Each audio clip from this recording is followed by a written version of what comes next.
Hey, we're back. Blockbuster Fundraising, and I'm Joy Olson, and this has been a development workshop, a special events development workshop. She is tasked with putting on an event, and as of today, she's only got 6 full weeks. This event is on April 8th.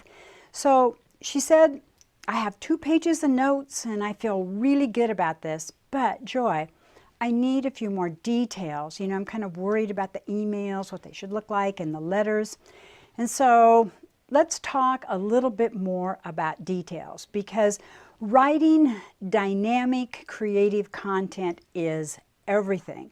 So you want short sentences. You want to use the most powerful words that you can conjure up. And you want to be emotional.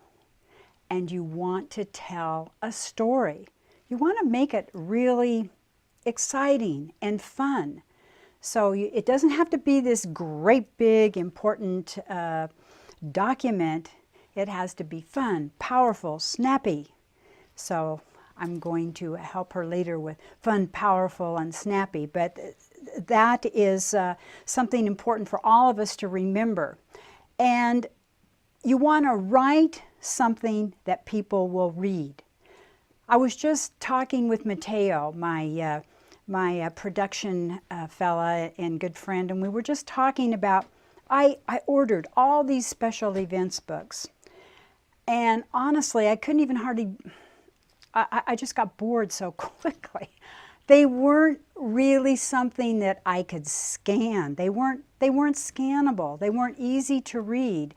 And I think that that's very important. Whatever you write, whether it's an email, whether it's a letter, put lots of spaces, make it scannable so that maybe you only have 9, 8 sentences, but there's something in it that I can scan through it and I can see, oh, fun event, kids will love this, April 8th, oh, conjunction with this other event. Make it scannable, make it easy to read. I have some statistics that I think are kind of interesting. You want to really break up your emails or your letters. And 80% of the attention goes to the artwork. Did you know that?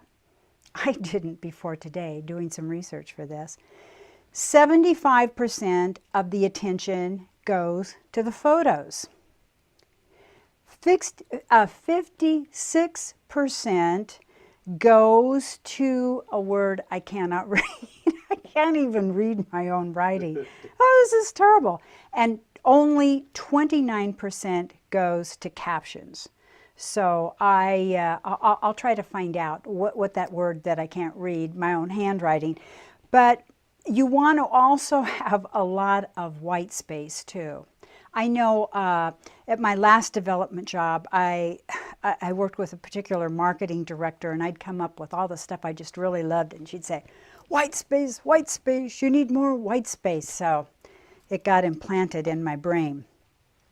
You want to, in your letter or your email, answer why you're doing this, what the organization is, what the program is, and it's happening now. There's a sense of urgency.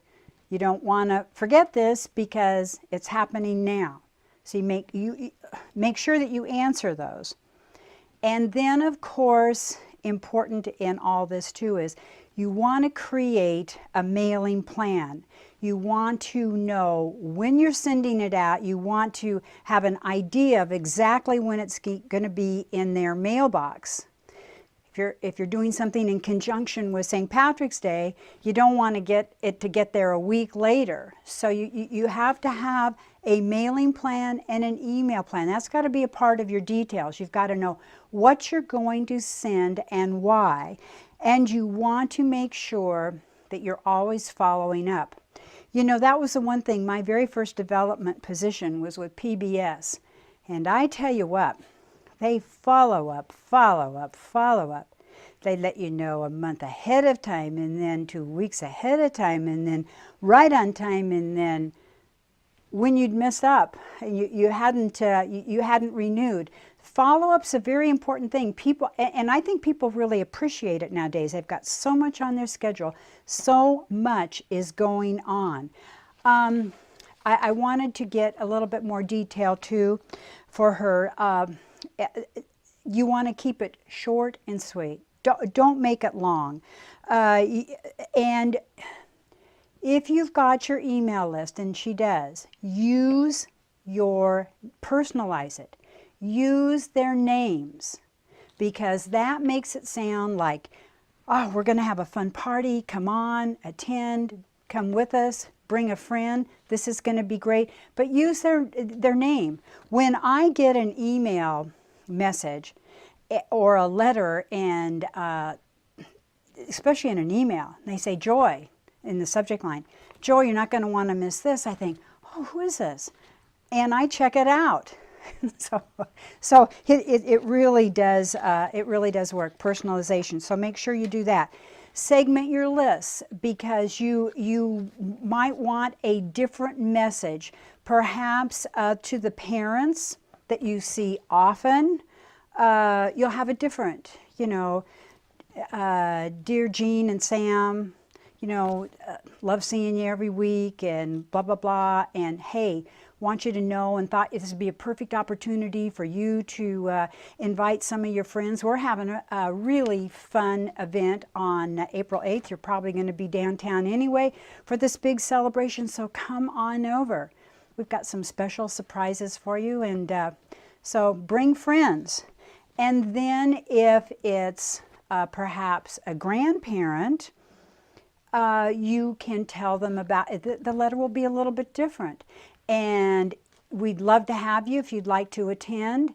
And if you can't attend, perhaps you would consider a small gift so that we can keep our programs healthy and vital. And we so appreciate your support and appreciate what you did for us last year. And your help is making 2017 looking like a great year. So segment your list and have a little bit a different approach, because the young parents are probably going to show up and bring the kids and bring friends and family, and the grandparents are going to be happy to send a check and stay home probably. So segment the list. You want to try to time your messages right. Your emails, I think you want to think about that. When do you think people have the time to read their emails? So a lot of people get it out there first thing in the morning. So you can think that through. You know your list. You know your donors. You know your peeps better than I do. You want to use concise language, be specific, and you want to create a sense of urgency. You want to let them know when this is happening. You need to hear from them. Please reply soon, and absolutely make it sound like you're excited about them coming. You want them to be there. Make them feel special, because they are. Actually, that's why you're inviting them. I think that I haven't missed anything. I hope that this is enough detail. There are a lot of, well, maybe not a lot, but I've got some great articles on power words. And you can look for a blog on power words. You can look for blogs on catchy subject line, catchy phrases. I do that. It's fun. It really helps you. You sit down and you've got a 6-week plan like this, where you know you've got 2 letters and at least 4 emails, but you've got some special dates to work with. Well, help yourself. Development is all about borrowing great ideas. What's that old saying? If you borrow from 2 sources, you're creative. But borrow, because there are a lot of people out here, especially with bloggers and authors, that can really be very helpful. So I don't know about you, but I always need creative input to try to be more fun and more exciting in my communications. Well, I never did figure out that the one word that I can't read my own writing, but I really appreciate the opportunity of having worked with the development director here in my studio. I hope that I've helped her, and I hope that if you've been called upon recently to plan a special event, that this will help you. So stay happy, stay healthy, and I'll see you soon again. Joy Olson of Blockbuster Fundraising.